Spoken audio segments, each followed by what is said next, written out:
Hey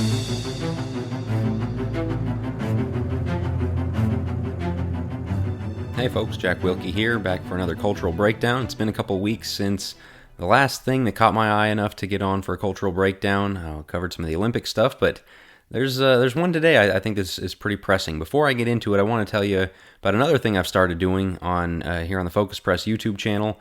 It's Memology Under Review. It's short videos, 30 seconds to a minute long, somewhere in that range, looking at theological, religious Christian memes and reviewing them, giving them a thumbs up, thumbs down, kind of talking about the message that they send and what they have to say.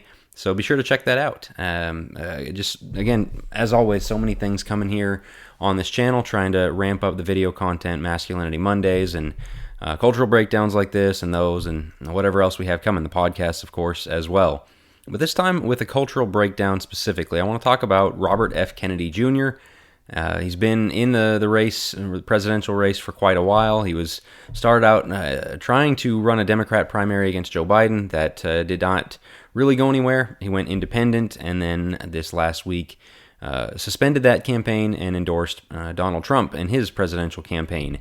And while he has been around a while, first of all, I wasn't doing cultural breakdown when he first showed up on the scene, or I might have done this then. Second, the speech that he gave in that endorsement I thought was very noteworthy. I thought there was a lot in there to talk about as relates to Christians, as relates to our understanding of government, as relates to the world we're in, the culture we're in that's breaking down. Of course, there's your title reference there. And so I wanted to look at a few quotes he had.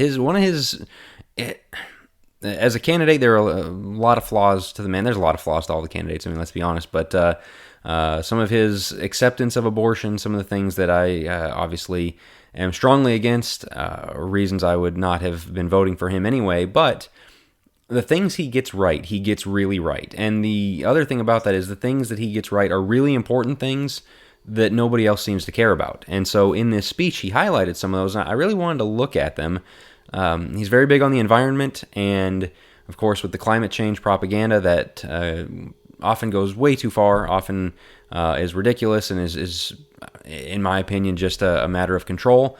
But we should care about the world that God gave us. We should care about trees and rivers and pollution and things like that. And I think there's some value to his emphasis on that. But I specifically want to look at what he had to say about our health and really where things are and how bad things are. I think a lot of folks take it for granted.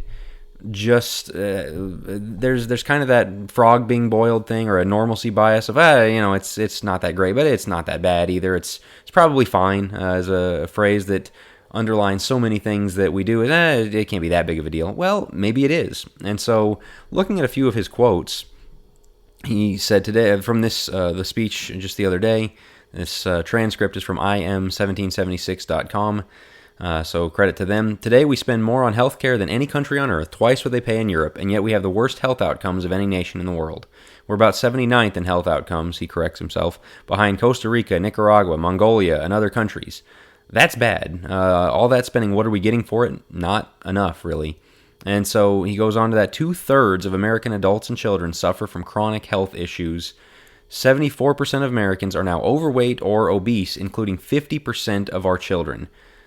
That is shocking. That is truly awful. And again, why on earth is this not one of the leading things we're talking about? Why is this not on the front of everything? And so, as he says there in that paragraph, some of our COVID outcomes were drastically worsened because we were unhealthy people to begin with. When it hits obese people, when it hits people whose, as he points out, your mitochondria aren't functioning right, there's a lot of other things that are going to cascade down from that problem. He goes on to say half of Americans have prediabetes or type 2 diabetes. Talks about the rate in children, the rates of developmental and learning disorders and things like that is spiking. It's just incredible. And I love what he asks, what is happening to our country and why isn't this in the headlines every single day? There's nobody else in the world that is experiencing it. This is only happening in America. He continues, I'm going to skip down a little bit. Why are we letting this happen? Why are we allowing this to happen to our children? These are the most precious assets that we have in this country. How can we let this happen to them? And then he names some culprits I think is very useful. I'm going to circle back to that second one here in just a minute. But these culprits, processed sugar, ultra-processed grain, seed oils, and he goes on to say pesticides, food additives, pharmaceutical drugs, and toxic waste permeate every cell of our bodies. we are mass poisoning all of our children and our adults. It's hard to argue. It is such a bad state of affairs right now. It's kind of funny. As I was sitting down to this, I realized, man, I'm wearing one of the only polyester shirts I still own, because when you start going down this rabbit hole, you realize things like that, the clothes we wear, they're endocrine disruptors. They're things that are talking about increase estrogen and mess up your hormones and things like that. And I know you start talking about things like this, or the seed oils that he mentioned, and people go, oh, that's crazy. It's not that big of a deal. Or, again, just it's probably fine. Research it a little bit. Look into it. See how bad it messes up your system. See how bad everything around us is destroying the way our bodies function. And then you look around. I mean, walk through a Walmart, walk through a mall, or wherever you are. Yeah, we're not healthy people. We are not fit people. We are not people who are doing well. And as he says, this is a really big problem. In fact, if you're curious about this at all, look at the seed oil thing. Look at some of the negative effects of that. That's mainly your vegetable oils, your canola oil, things like that. Then start looking at ingredients and look at how basically everything that's not single ingredient has those in it. Every time you go through a drive-through, but not just drive-through stuff, cereals and boxes and chips and breads, everything is loaded with these things that are destroying your health. And he asks the right question. Why are we letting this happen? Why are we allowing this to happen to our children? I mean, essentially, why aren't we talking about it? Why isn't this in the headlines every single day? This is a big deal, and I'm glad he's highlighting it. And so with Cultural Breakdown, I like to look at things from a Christian angle. There's two sides of this. One is this helps us understand government and what it's supposed to do. A functioning government would not let this happen to its people. I just think about...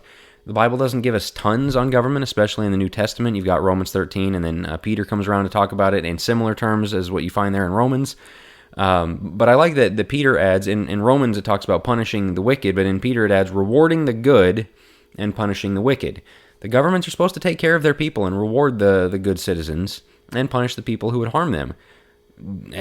Kennedy in this talks about the lobbyists and the corporations and tobacco corporations and how much subsidization goes into stuff like that. And yeah, this is a country that is letting its people be destroyed. And so as a Christian, when you look at your government, it's things like this that make you say, yeah, we should want government to stop us from letting these things happen to us. They should be putting reins on corporations to say, you can't keep putting that stuff in people's foods when it's killing them. And a lot of times people go, well, it's a corporation, it's a free market, and nobody's forcing anybody to buy it, so they're allowed to do what they want. I mean, there's a lot of things they're not allowed to put in there. There's a lot of things we agree to, and so when he's talking about this really it should make you rethink what government could and maybe should do for its people to protect them from themselves. I mean, that you've got a lot of people who aren't getting the help that they need, and the government isn't protecting them from that, and you've got somebody saying this matters and we should do something about it. And so there's the government side of it and biblical teaching on government. The other side I want to focus on is the Christian's role in this. It's true, and why I'm passionate about this is some of you have known me or followed me for long enough. I spent most of my teenage years and adult life obese. And just a few years ago, I started reading on exactly the kind of things he's talking about, those oils and corn syrups and things like that, and starting to get healthy. Lost a good deal of weight, but it wasn't just the weight, it's your energy, your general health. I mean, there's your skin, your feeling, every single day it changes. It's a better way of living, but you have to realize you've got to dig yourself out of that hole because they're not going to help you. There is no help coming. There's no protection coming. You've got to do the research yourself. You've got to monitor everything yourself. It is a way bigger challenge than it should be. But to the Christian side of it, one of the things that there's two big motivations. One is God gave us our bodies. We're supposed to be good stewards of them. I think sometimes we downplay what Paul told Timothy about bodily discipline is a little profit.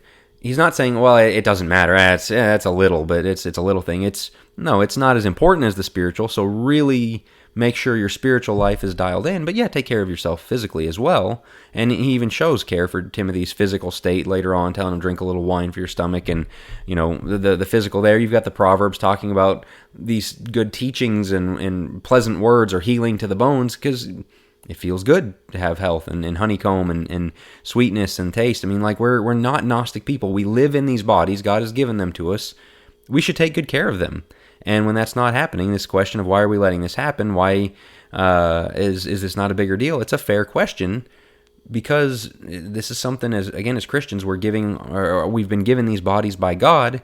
We should take care of them. A lot of Christians kind of scoff at that. Like there's the trope, the stereotype of Christians and their potlucks, and the going through the drive-through at Chick-fil-A, 10 times a week kind of thing. Take good care of yourself. It matters. I think it is a visible manifestation of your care for yourself, for the world, for what God has given you, for your stewardship and things like that. It really does matter, and it matters on a physical level. As I said, your energy. I've written before, and a lot of people just kind of scoffed at it about these estrogen and these hormone disruptors he's talking about lower male testosterone. And then you wonder why so much of Christian leadership today is doing the let's just get along, let's keep peace with everybody, that is the sign of a male who doesn't have the disagreeability that God really literally created into him so that men would protect and be that role protecting the home and then the church and the society. Why do we have weak men? Literally because of the chemicals in their body have made them that way. I mean, like, we think this stuff doesn't matter at all. And again, I had people laughing at me, like, why on earth do you think this matters? Because it comes out in the person that you are. It changes your personality. They have literally people's political views change as they lose weight. Studies have been done on that. I mean, it changes who you are, and so you've got to take good care of yourself. The other thing about it that was very important, I want to highlight before I finish, why are we allowing this to happen to our children? If you can't do it for yourself, if you don't care about health, if this is not an interest for yourself, do it for your kids. I mentioned my major motivations is I've got to be a good steward of what God gave me. The other one, I've got kids. I have to be able to chase them around. I've got to be able to have the energy to raise them. I want to be around, Lord willing, if something extreme or out of the ordinary doesn't happen, then I can be here to be around their kids and be healthy and just be able to make it to that point in life, able to run around and play with them and chase them and whatever it may be. You can't do that if you're falling apart. If I had stayed at that same weight, I probably was on track to die early and things like that. You've got to take it seriously. It matters. And so when somebody raises this point, shows that our government does not care about us in ways that they should, what you have to realize is you've been failed by those who should have protected you from this. Nobody's coming to save you. You've got to do it for yourself. And again, as a steward of God, if you're a parent, if you're a grandparent, do it for the people around you. I think it really does matter. And somebody says, well, how can you bind that? No book, chapter, and verse. You think God does want us to be obese and with the heart disease and with all of the bad outcomes and the diabetes and Alzheimer's and all of the effects that Kennedy went on to talk about in his speech? I don't think that's a good thing. I don't think that's taking care of what God gave us. I don't think that is allowing ourselves to serve others as much as we've been called to do if we don't have the health and the energy to do it. These things really do matter. I think we've got to stop being Gnostic about that, and it's really reassuring to see somebody finally talking about that, and Lord willing, on a legal level, people do start getting some help, some protection from this at the corporate level. But if not, it is on you to do something about it for yourself, for your family, for the people around you. It really does make a difference. I think God really actually does care what we do with our bodies, and so I challenge you to take that up. Again, do some of the research on some of the things I brought up. It matters. It makes a difference. And so that's this week's Cultural Breakdown. As always, catch the audio of these on the Church Reset podcast feed, along with my articles there. Catch up with all the latest at jackwilkie.co, and I'll talk to you guys next time.